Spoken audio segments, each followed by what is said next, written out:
Bom dia, tudo bem? Estamos aqui novamente com o Anderson Botorim. Tudo bom, Anderson? Tudo ótimo, Sônia. Bom dia a todos que nos acompanham. É sempre uma satisfação ter essa oportunidade de poder compartilhar informações e trazer respostas, a uma série de dúvidas dos corretores de imóveis no sentido de engrandecer o exercício dessa profissão. Muito obrigado. E hoje o tema é como montar uma imobiliária e formar uma equipe de corretores para ter sucesso nesse mercado. A gente vai tratar disso, a gente vai tirar as dúvidas dos colegas. E a nossa primeira dúvida, Anderson, é a importância de se escolher um ponto comercial e um nome fantasia. Vamos falar um pouquinho disso para os nossos colegas? Isso, de certo, é muito variável quando a gente está falando de alguma atividade econômica, empresarial, e no caso a imobiliária. Antes até de pensar no ponto especificamente, o estabelecimento físico da imobiliária, precisamos definir antecipadamente qual é o foco desse empreendimento, ou seja, o que é que vai ser feito nessa imobiliária.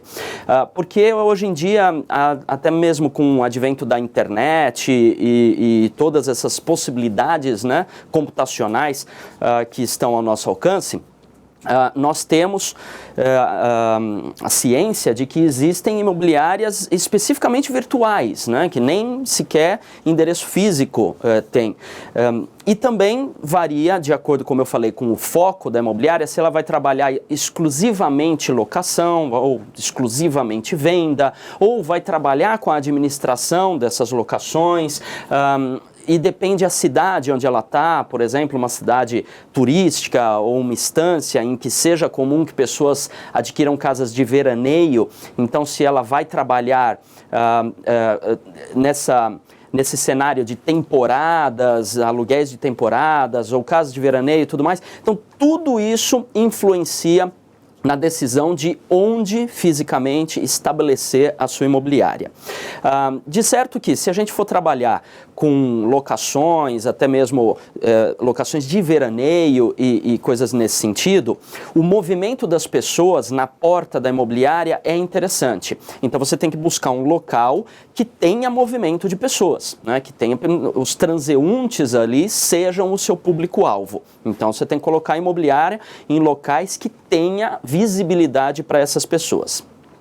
Mas se não é o caso, você vai trabalhar com vendas específicas, vai trabalhar com um bairro específico, então o seu foco acaba sendo muito mais importante propagar o seu nome do que estabelecer de fato o endereço mais adequado. Ela pode estar numa travessa aqui, neste exemplo que eu estou dando, não teria problema nenhum. Então, para definir aonde colocar a imobiliária fisicamente, tem que ser definido o que é que você vai fazer nessa imobiliária e qual é o seu público-alvo, para saber se o seu público-alvo está transitando a porta da imobiliária ou não. Então, resumindo, se o seu público-alvo dos serviços que você vai prestar nessa imobiliária transita na porta dos estabelecimentos, então você tem que colocar a sua imobiliária aonde tiver maior concentração desse trânsito. Se o seu público-alvo não é o que transita na rua, então não importa onde esteja a sua imobiliária. Basicamente seria isso. O corretor precisa levar muito em conta o ramo de negócio que ele quer atuar, É um toque aqui que o nosso colega José Roberto Lunardi está perguntando, ele é de Sorocaba e ele diz o seguinte: o ideal é iniciar com vendas e locação? Depende muito de qual é a sua especialização, o seu interesse, o seu nível de conhecimento enquanto corretor de imóveis atuante nessa imobiliária. O que é que você gosta de fazer, o que você sabe fazer, o que você pretende fazer, Então não tem uma fórmula ideal, não, a imobiliária tem que ser assim, ou tem que começar assim e evoluir para um outro cenário. O importante é que você, se vai montar uma imobiliária, ou seja, um CNPJ, uma empresa, então inicie focando esta empresa naquilo que você tem conhecimento, que você tem habilidade, para que você tenha uma estrutura de faturamento resultante dessa sua habilidade que permita a sobrevivência dessa empresa, essa seria a grande resposta. Agora, conheço pessoas que começaram uma imobiliária especificamente fazendo administração de carteira de locações. Outros começaram a imobiliária especificamente com venda e depois acabaram ampliando o portfólio e outros nem ampliam o portfólio, ficam específicos. Então, todas essas possibilidades podem lhe permitir o sucesso, desde que você saiba lidar com elas. Uma outra questão aqui da Maria Helena Bernardo, de Araraquara, ela diz o seguinte, com relação a montar as equipes, né, vamos falar um pouquinho de corretores. Okay. Ela é coordenadora de equipe e ela procura sempre conhecer técnicas com a finalidade de se reciclar e reciclar a equipe com quem ela trabalha. Ela quer saber onde ela pode encontrar mais isso. Eu tenho uma dica boa para ela. O Cresce de São Paulo, ele fornece um arcabouço de serviços para informar, instruir e conscientizar o corretor de imóveis muito interessante. Realmente é fantástico. Não digo isso apenas por estar no Cresce ou por ser do Cresce, mas digo isso porque é um fato. É só você calcular a quantidade de informações que tem frente a qualquer outro veículo que você possa ter. A própria TV Cresce, né, tem um acervo gigantesco de palestras, de cursos, inclusive, também. E aí tem Cresce Esclarece, tem vários outros programas, como Questão de Direito, que é um programa que fala, obviamente, de direito, entre vários outros. Então, o Cresce, além, obviamente, das palestras que você pode acompanhar fisicamente, e os cursos que você pode participar também fisicamente, presencialmente. Então, é um arcabouço que você pode utilizar. Muitas imobiliárias, eu tenho conhecimento, que obtém essas palestras da TV Cresce, que inclusive você pode baixá-la, fazer download. E aí eu tenho conhecimento de imobiliárias que juntam os seus colaboradores, juntam os seus corretores para fazer um café da manhã, um almoço, alguma coisa assim, e transmite uma palestra num tema que foi definido lá, que é interessante para reciclagem. Então você tem um material muito, muito bacana para reciclar o conhecimento e as habilidades da sua equipe. Então faça uso porque é gratuito e está lá para você, corretor, corretora de imóveis. Fontes de informação não faltam no nosso site, né? A Soraya Viegas Luz de Piracicaba, ela está com uma dúvida com relação à microempresa individual, ao MEI, e ao microempresário. Ela diz o seguinte, numa consultoria que ela fez ao Sebrae de Piracicaba, eles disseram para ela que a abertura de uma imobiliária precisa ser através do ME. É exatamente isso, eles estão corretos. Claro, o Sebrae sempre muito atualizado, sempre ajudando todos os empresários ou microempresários, iniciantes no Brasil, um serviço muito, muito bacana que deve ser considerado.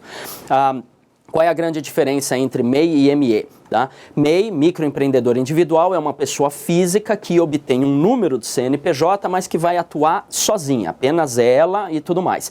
E dispensa até mesmo a existência de um contador, porque é tudo muito, muito simples, com impostos fixos, né? A tributação é fixa, enfim, é muito simples. Contudo, para o corretor de imóveis não há essa opção. Até a presente data, até o presente momento, não é possível. Não foi possibilitada essa oportunidade do corretor de imóveis ter ou ser um MEI. Não tem. Então, é muito simples a resposta da pergunta. Se não tem uma opção, só tem a outra. Tá? A outra é estabelecer uma empresa nos modos convencionais. E aí, obviamente, por nível de faturamento, ou por quantidade de sócios, ou por modelo, se ela vai ser de capital fechado, capital aberto, enfim, coisas nesse sentido. Mas respondendo à pergunta, seria uma ME, uma microempresa, como a gente chama aqui no Brasil, que é determinada pelo volume de faturamento, né? Então, o volume mais baixo de faturamento, chamado ME.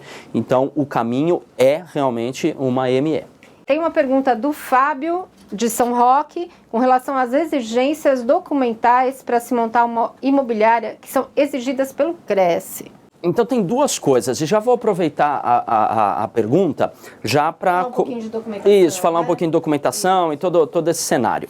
Veja só, para você montar uma empresa, um CNPJ, você precisa de alguns documentos, precisa registrar em alguns locais esta empresa. Claro, você vai precisar constituir um contrato social, tá? Precisa escrever um contrato social, colocando lá os objetivos da empresa, qual é o objeto social, o que ela vai fazer, quem são os sócios, quem são os administradores da empresa, ou seja, que assinam pela empresa, e exigência do Cresce.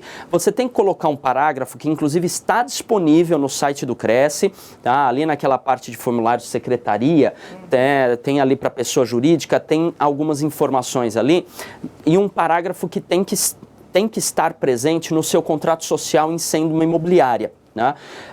Porque para montar uma imobiliária, você precisa ter um corretor de imóveis. Né?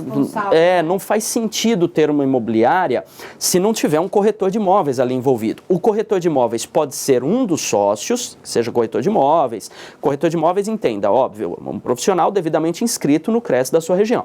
Então, este é o corretor de imóveis. Pode ser o sócio, mas também pode não ser o sócio, depende da estratégia da empresa. Mas se não for o sócio, tem que dizer quem é. E tem que estar no contrato social isso, dizendo quem é o que é chamado de responsável técnico. Como escreve isso no contrato social, está lá no site do Cresce, tá? Tem tudo isso direitinho. Agora, a parte disso, fez o contrato social, você vai precisar obter um registro na junta comercial ou títulos e documentos, um registro na Receita Federal, você precisa registrar na prefeitura do município, precisa registrar no INSS, precisa registrar, atenção, isso aqui é importantíssimo, no sindicato patronal, tá? As empresas, as PJs, pessoas jurídicas, têm sindicatos patronais. Seus funcionários têm sindicatos também, mas a empresa tem sindicato patronal. Precisa registrar no sindicato patronal. E precisa registrar no Cresce, tá? Também. Então, essa é outra coisa que o Cresce exige. Ter um número de Cresce, de inscrição no Cresce, de PJ, pessoa jurídica. Obrigado, Sônia. Então, olha só. Corretor de imóveis tem a sua inscrição de pessoa física. Ele se torna agora sócio, estabelece um contrato social, estabelece uma sociedade com outra pessoa que é um empresário, um investidor, nem é corretor de imóveis. Neste exemplo que eu estou dando. Então, esta empresa, este CNPJ, também tem que ter um registro de PJ, de pessoa jurídica, no Cresce. Tá? E também tem anuidade, obviamente, tudo corre nos mesmos moldes. Basicamente é isso, tá? Em termos de documentação. Essa questão, esse seu comentário, já responde algumas perguntas que nós estamos recebendo aqui com relação à obrigatoriedade de ter um Cresce jurídico para ter uma imobiliária. Sim, para ter uma imobiliária, sim. Veja, o corretor de imóveis é um profissional liberal, portanto ele pode atuar no mercado mesmo não estando vinculado a uma imobiliária. E mesmo não sendo o sócio o proprietário de uma imobiliária. Ele é independente enquanto profissional liberal e pode atuar no mercado. Tá? Então o corretor, independente, sem estar vinculado em nenhuma imobiliária, ele pode atuar no mercado e pode ter um escritório dele, pode ter um estabelecimento, um endereço comercial? Pode. Só não vai poder colocar um nome fantasia, ele vai ter que colocar lá corretor fulano de tal. Assim como muitos escritórios de advogados que nós vemos por aí. Veja, não é uma empresa de advocacia, é um escritório de advogado. Assim como também muitas clínicas médicas que nós vemos por aí. Não é uma empresa, é o médico que atende ali. Porque isso é permissível a todos os profissionais liberais e corretor de imóveis é um deles. Contudo, se estabelece então a ideia ou estratégia, enfim, de criar uma imobiliária, então aí sim você vai poder ter um nome fantasia, né, que é a razão social e o nome fantasia, como qualquer empresa e tudo mais, e aí sim tem que ter um Cresce de pessoa jurídica, percebe? Então você pode atuar no mercado como pessoa física, pode atuar como pessoa física associada a uma imobiliária e pode ser proprietário de uma imobiliária também. Então tem bastante possibilidade de atuar legalmente no mercado. Outra pergunta aqui do... Nossa, tem tanta gente que vocês nem imaginam. O Wilson Líder, de Bragança Paulista, ele diz o seguinte: como ele pode trabalhar com metas na imobiliária? Fundamental. Se você não tem metas, né, as cobranças ficam muito vagas, né? Porque vai se cobrando conforme as expectativas dos superiores, e, enfim. E aí o subordinado, né, que está recebendo essas ordens, essas expectativas, sem ter metas definidas, ele pode se perder um pouco. Então é fundamental ter metas qualitativas e quantitativas, de fato. Tá? Agora vem uma dica com relação a metas para você trabalhar com a sua equipe. Tá? Estabeleça duas metas, que é o topo e a base. Tá? Duas metas, topo e base. Por quê? Porque nós temos, falando um pouquinho de comportamento humano, muito rapidamente, muitas vezes, todos nós, para facilitar, todos nós temos duas forças atuando na gente. Tá? Todas as pessoas na face do planeta fazemos o que fazemos por duas forças que atuam sobre a gente, que é buscar prazer e evitar sofrimento. Pronto, tudo que nós fazemos pode ser reduzido a uma destas duas. Agora, o que é busca do prazer para você pode não ser para mim. Né? Porque aquilo eu não gosto. Né? Só vou fazer para me livrar de alguma coisa que eu não goste. Ou seja, estou evitando sofrimento. Então, por isso você estabelece duas metas, porque vão ter corretores de imóveis que querem vender mais, querem alugar mais, enfim, querem vender mais não, que vende ao proprietário, né, modo de falar, mas querem realizar mais negociações, fechamentos, porque gostam, querem o dinheiro, porque gostam, buscam isso, prazer. Agora vai ter gente que faz isso porque quer pagar conta, quer se livrar de dívida e tudo mais, ou seja, evitar sofrimento. Então, por que duas metas? Para responder essas duas características. A meta mais alta, que é assim, todos que ultrapassarem esta meta superior têm que receber algum incentivo, alguma coisa. Que pode ser qualquer coisa, não necessariamente precisa ser dinheiro, pode ser, sei lá, uma posição melhor na roleta, pode ser um anúncio específico, exclusivo, ou pode ser um valor em dinheiro, qualquer coisa, mas uma meta superior no seguinte sentido: todos que ultrapassarem essa meta recebem esse prêmio. E uma meta inferior que tem que ficar acima dela. Por quê? Todos que ficarem abaixo dela receberão alguma penalidade. O que pode ser essa penalidade? A pior posição na roleta, né? Estar fora de um determinado rodízio ou de um determinado empreendimento, ou mesmo, dependendo do caso e das quantidades de vezes que ele ficou abaixo desta meta inferior, não fazer mais parte da equipe dessa imobiliária. Agora, o que você pretende? Que eles fiquem até nessa média, porque nessa média provoca a sobrevivência da imobiliária. Então você definiu duas metas, provoca a sobrevivência, é o meio, acima é o a mais, e abaixo você se livra disso. Né? Então é uma estratégia interessante de definição de metas quantitativas para você até motivar também a sua equipe. O Luiz pergunta o seguinte, Luiz é de São Sebastião, tem duas dúvidas: qual o vínculo jurídico que existe com a imobiliária e os corretores? E a imobiliária pode atuar na pessoa física? Se sim, até quantas pessoas? Então, primeiro, vamos falar sobre o vínculo jurídico. Existe um vínculo? Mais uma vez, estratégia da sua empresa, tá? Você pode estabelecer um vínculo trabalhista? Pode. Você pode obter corretores de imóveis, né, contratar corretores de imóveis, seguindo a CLT. Você pode registrá-los, né, registro de carteira, CLT, leis trabalhistas, tá? E oferecer salário para ele, fixo. Pode oferecer salário mais comissões, né, valores variáveis. Tá? E você pode também tê-los de forma independente, né, não com vínculo trabalhista. Nesse sentido, a minha grande sugestão é que, se você não vai vinculá-lo, e a grande, gigantesca enormidade da maioria das imobiliárias fazem isso, não vinculam de forma trabalhista, porque a tributação trabalhista é muito alta, tanto para o empregado quanto para o empregador. Então, se legalmente nós temos outros meios com tributações mais baixas, é interessante para ambos. E estamos dentro da lei. Tá? Temos que buscar a sobrevivência para todo mundo, obviamente. Então, nesse sentido, existe o que é chamado, hoje em dia, de associação.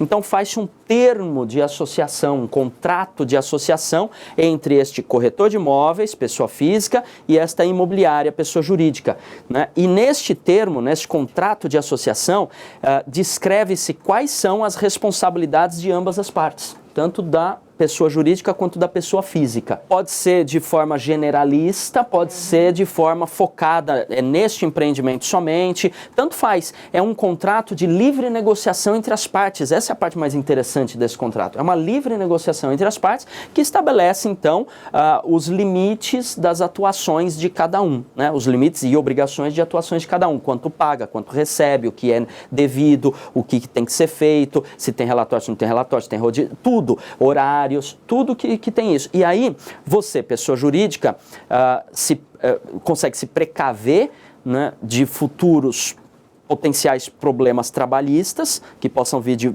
várias origens, né, e você, pessoa física, tem um documento que também te garante todas aquelas